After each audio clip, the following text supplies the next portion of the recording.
Well, have you ever felt like the odd one out? Because today I'm the only blinking hang glider on a hill that is full of people who've brought their washing out with them, and they're just laying out the washing in the sun to dry. In actual fact, they're all paragliders and they're going to be flying paragliders, and I am the only hang glider pilot here. The reason there's so many of them and not hang glider pilots is that today the wind is really light, which is ideally suited for paragliders. They don't fly in strong winds like we normally fly in, and also if it's too light and end up going down, they can land on the side of the slope, which is an advantage that they've got over a hang glider. One of the few advantages, I must add. So it's more difficult for a hang glider today because we either go up or we land at the bottom because it's not really strong enough to saw the slope. The fact of all these paraglider pilots being here is actually to my advantage, because I can use them, as you can see these ones here are turning, I can use them to mark where the thermals are. So I wait till there's some paragliders who are going up in a thermal, and then I take off and I dash to that thermal and try and go up with them, because that could be my only chance of going up. So that's my plan today. It's looking like a good day for doing cross country. It's only about 10:30 in the morning and the sky's already looking nice. So it could be quite a good day for doing some distance. I've actually planned a route that's, I think, about 80 miles.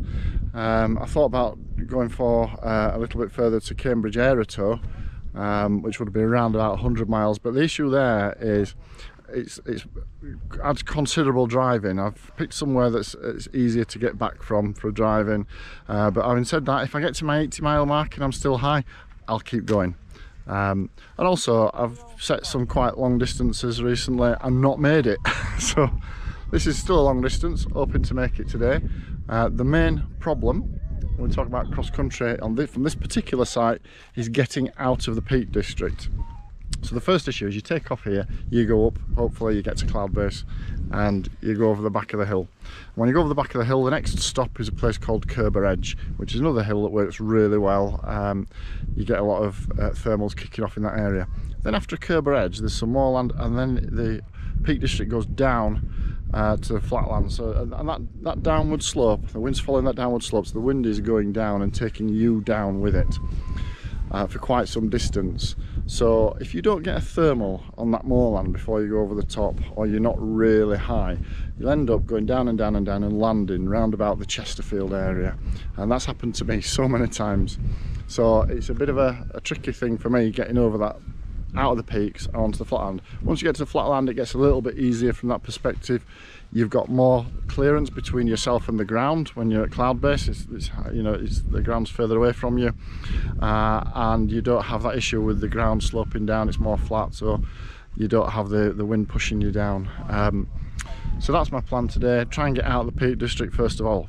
3 parts to my plan. First is take off and go up.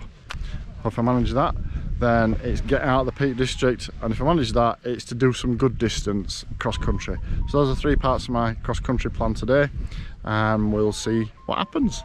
See you soon. I don't want to be scratching with that paraglider. He's below the takeoff. What I want is for him to be easily getting up, because if they're struggling, I'll struggle.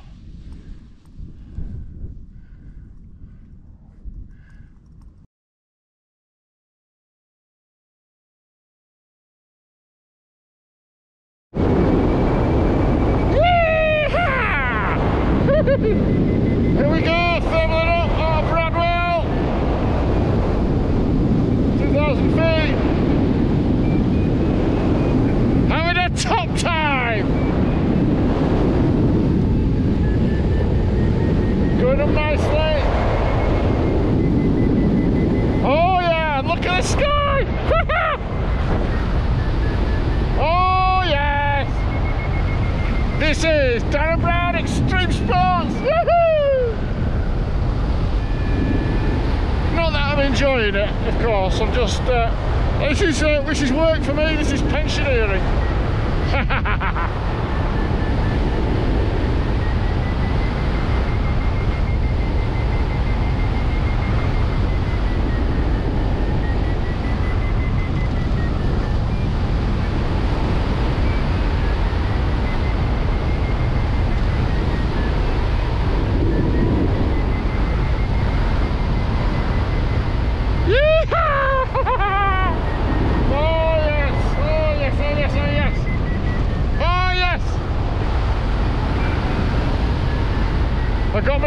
face on.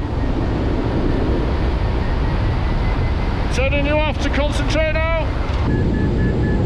So I'm at 4,000 feet. Thermaled up with a load of paragliders. Still thermaling up with a load of paragliders.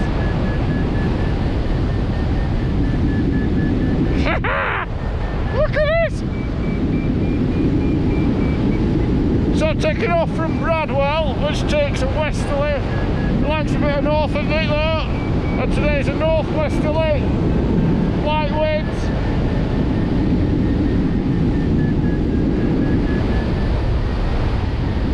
Good thermals predicted. So far it's right.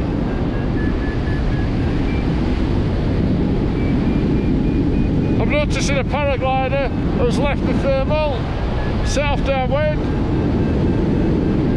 I'm not going to leave it yet because I can wait and see what he does and catch him up dead easy.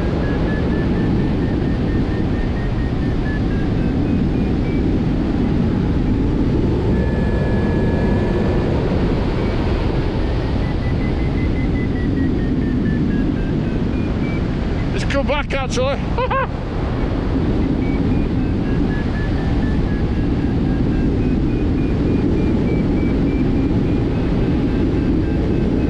There's no rush today, no rush at all. Just gonna have fun in the sky. So I achieved my first goal of the day, which was getting up. My next goal I said was gonna get out of the peak, so we'll see how we do with that one next.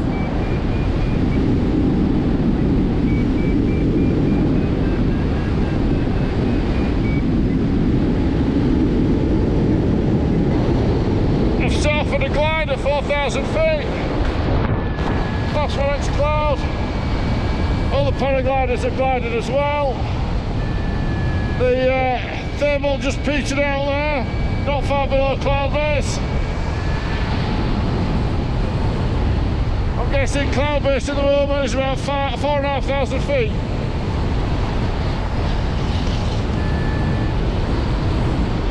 So let's see if I can find another thermal.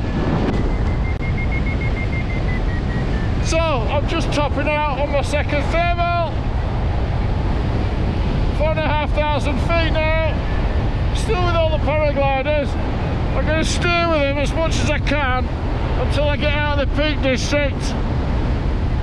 Because that's my worry, getting out of the Peak District. So that's my plan on how to do it. Because they will mark the thermals for me. So if I can stay with them, which is difficult because I fly faster than they do, but if I can stay with them for a while, then I can use them to mark where the thermals are. Just makes it a bit easier.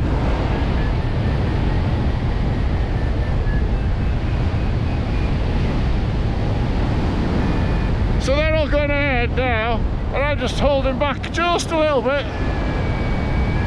I'm trying to at least. Just to get them, let them get a head start on me, and then I'll catch them up.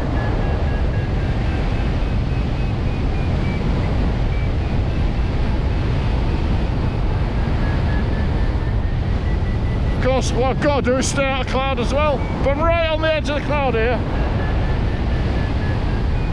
So that's good, because it's easy to not go into it. It's easy just to stay out. 4,600 feet now.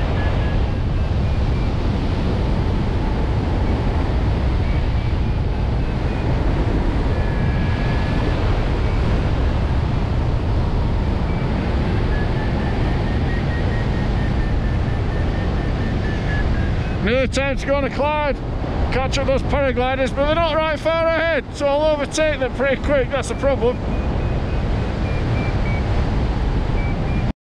Now I'm at the difficult bit. Going off the moors at 4,000 feet. With some paragliders ahead of me. I'm hoping they're going to find me a thermal and get me up. So this is the bit that I'm worried about. But we'll see what happens. Beautiful views anyway.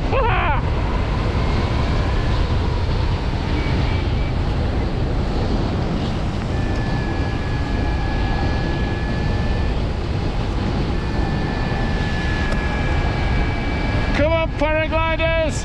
Go up! I said up! Come on! Oh well, might not happen. Like I said, this is the bit of the, like I said, this is the bit of the flight that might put me on the floor more than any other. But we'll see what happens. Paragliders ahead, I'm overtaking some of them, but there are more of them ahead, so we'll see. I've got a little bit of something here. Trick is to see if I can hang on to it till it gets better.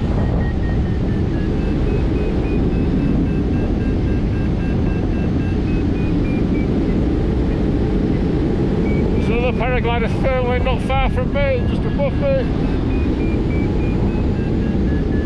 Don't look like it's very well going around in it. Oh, there's another one over there. It looks like he's doing pretty good. Oh, then again, that's a bit better.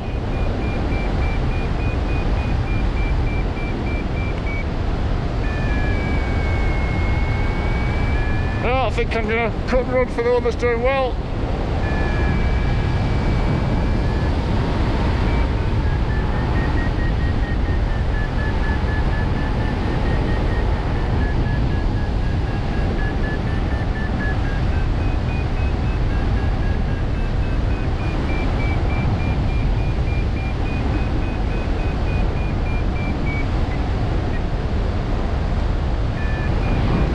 Chesterfield beneath me.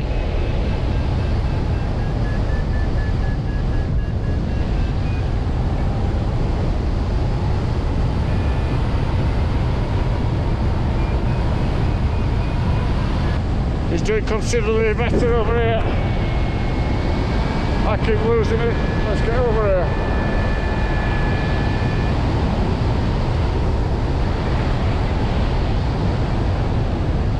Oh, it's not working.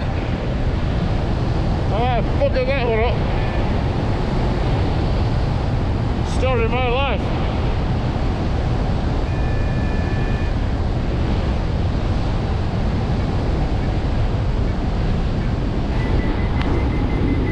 Found it. Haha. Going up all the way around the circle now. Just need to hang on to it. Getting snowed on a bit. 2,600 feet, I just got back up to that, which is pretty low. Let's see if I can hang on to this one.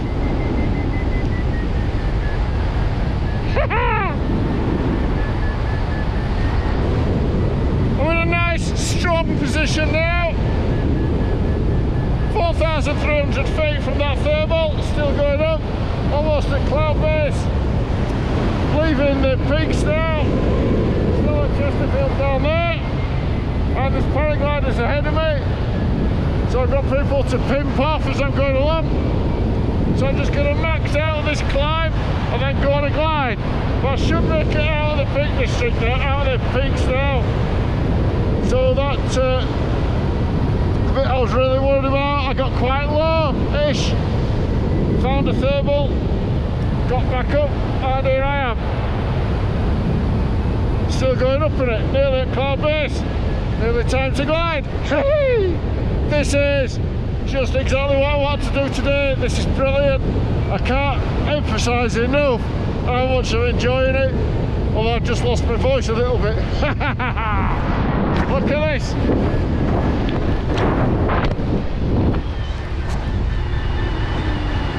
How cool! How cool is this?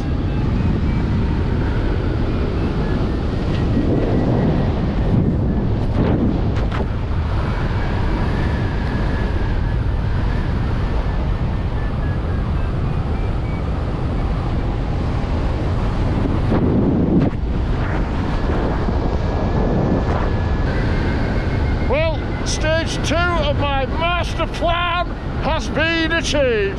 Woohoo! I'm out of the peaks, past Chesterfield, and I'm on route. This paraglider's still ahead of me. which is brilliant because I'm just going to pimp off her.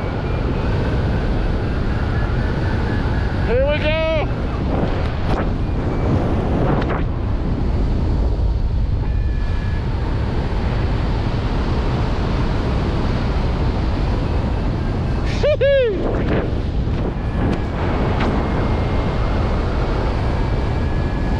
Unfortunately, once again, my GoPro gave up the ghost yet again in the very cold weather, and it was extremely cold up there. -7 at cloud base. I think that's without the wind chill. With wind chill, I think it was considerably more. I even had the GoPro plugged into a power pack, which kept going, but the GoPro died, and I think that was a lack of the cold weather rather than a lack of power. So I'm going to just talk you through the rest of the flight and what went well and what didn't go so well. So I took off, as you can see, at Bradwell here, climbed out at Bradwell and then went over the back. All this is on the video.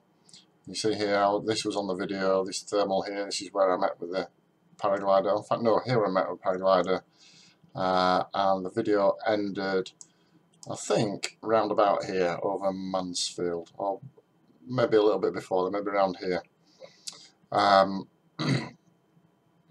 And then it was a case of glide and climb and glide and climb all the way to my goal, which was somewhere around Peterborough. And then I kept going. I was at 6,000 feet when I reached my goal, so I kept going. I had a little thought from a retrieve driver, but I thought, do you know what, I've got to keep going. So I kept going, and then at this part of the flight here, you can see that I changed my track. Instead of still going with the wind, I changed to an east-northeasterly track. And I'll explain why that is. I'm using here an app called FlyXC, which is a web page, and I use this all the time for planning and looking at my flights. And it also shows airspace. Now, I'll put that on now, bear with me. So, airspace is, there's different classes of airspace, and some of it we're allowed to fly in, some of it we're not allowed to fly in. This shows a map of the airspace over the UK. Ta-da-la. The red bits are restricted to me. The sort of greeny bits I can fly over, so here, or fly through. Here you can see this green bit that I've flown through, or what it looks like here, I've flown through it, which is a military airspace, which you are actually allowed to go through. And on this map, if you click on any of it, it tells you what it is. So that's Barkston/Cranwell Mats. And it tells you the height level. So that one's from ground up to 3,367 feet above mean sea level. So if you're above 3,367 feet, then you're okay. And actually, I was above it all the way. I was from here, I was 5,000 feet, and I got down to, the lowest I got down to was 4,300 feet. So I flew actually over the top of that airspace. You can see that the flight started in airspace, or it looks like it started in airspace. In actual fact, if we click on this airspace, it's Daventry CTA, which starts, the bottom of it is at flight level 65, and the top of it is flight level 195. So these aren't exact heights. The flight level depends on the air pressure of the day. But you can roughly translate that to feet, so roughly 6,500 feet. That's the working thing that I work off. I was getting nowhere near that anyway. I was at 4,500 feet maximum in this area, so that was absolutely fine. But it's something to be aware of when I'm flying there. So I took off, flew out of that airspace. As you see, there's no airspace here. There's a bit of airspace here that is, where have we gone? Let's get back to it. Bit of airspace here that, again, I was at 5,000 feet and up to 6,000 feet while I was in that airspace, and that one, the top of it is 2,231 feet, so I was well over the top of that airspace, so it didn't cause me any problems whatsoever. Flew through this, or above this mats, kept going, flew around this one, and then you see, as you can see, when my track changes direction, it's to thread through the airspace. Now, I could have actually gone through some of this airspace, but I didn't know it. I was flying with my Digifly, which doesn't actually show the type of airspace that it is, just that there is airspace there. So as I was flying along here, I actually thought, oh, there's some airspace coming up, and because the map had zoomed in on me, I couldn't actually tell which way the airspace went, so I just picked a direction and went with it and threaded between the airspace. At this part of the flight, it was more important to me not to breach airspace than it was to get distance, because I'd already done a really good distance at that point, and if I'd breached airspace, then the flight would have been disqualified for the UK League, so I just didn't want to breach the airspace at that point. So what went well and what didn't go well on this flight? Obviously, what went well is I did a really long flight. I flew 206 kilometres along this track, which is my personal best, so that went really well. What didn't go so well was my planning, because I planned the route to round about here, near Peterborough, which was 80 miles, and that planning was absolutely fine, but I did not have a plan B for if I was really high when I got there and I was at 6,000 feet. So I needed really to look at the airspace further on. If I'd looked at the airspace further on, I could have continued to track down, threaded between these two little red bits and carried on in this direction, and potentially even got to the coast. But I didn't, so I ended up in a situation where I was sort of playing it by ear and just threading through the airspace. So that is a big thing on your flying, cross-country flying, is to plan ahead and have a plan B. What's your contingency? If you get to go, you're really high, and if you go in a different direction, know what the airspace is and have a means of looking at where you are compared to that airspace. That's absolutely key. I've made that mistake a few times. I will actually get it right eventually. What else did I get wrong? Well, not that I got wrong, but what I could have done better is perhaps I could have flown more aggressively along this section of the flight. The conditions were absolutely excellent. As you can see, I got high and I stayed high, but I used every little bit of thermal. I could have gone on some longer glides and then used some of these thermals just to get up better. So at the back end of the flight, you can see I'm doing that.